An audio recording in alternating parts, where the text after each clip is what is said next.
Well, we turn now to Washington, where President Biden will cut his overseas travel short in an effort to finish negotiating the country's debt ceiling before a June 1st deadline, ensuring the American public that, quote, we will not default on the nation's debt. The president will meet with leaders from Japan and India, but will cut out a trip he had planned for Australia.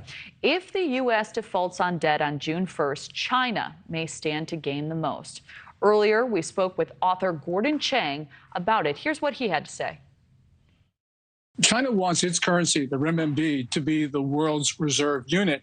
And obviously the dollar is now. But if there is a dollar default, then that calls into question the reliability of the United States. So that is just one more argument that Beijing would make.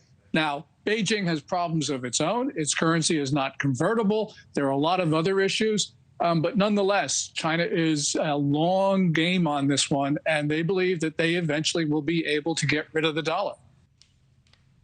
So let's talk more about this with Emily Brooks. She's a reporter for The Hill. Emily, all world eyes are on Biden right now, including China. The president seemed very confident a deal will get worked out, but his Republican counterparts haven't felt the same. What are you hearing right now? Well, right now, the major development this week is negotiations have shifted to be between Speaker McCarthy, President Biden and the White House, and other top congressional leaders have gotten cut out. And so now it's just going to be between Speaker McCarthy. Representative Garrett Graves has been deputized to lead negotiations for congressional House Republicans and White House officials. And so that could be an indication that things are going to start getting more serious now in these negotiations, with just a little over 2 weeks left till that June 1st deadline. So what else are we expecting to come out of the G7 summit, would you say?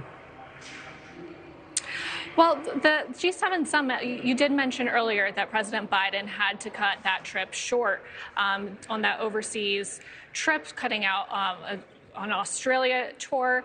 And that is concerning a little bit to some China hawks, because this trip was also meant to show that the U.S. is showing strength in the face of China and threats, potential threats to Taiwan. And so that is one concern. You've also heard top Pentagon officials come to Congress in recent weeks and warn that if the nation was to default on its debt, China would seek to exploit that. And so that would be one, in addition to the economic consequences of that, there would be some international consequences there as well. All right, Emily Brooks, thank you for the breakdown and for your time. We appreciate it. Thank you for watching. Go to newsnationnow.com to find NewsNation on your television provider. And don't forget to click the red subscribe button below to get more of NewsNation's fact-driven, unbiased coverage.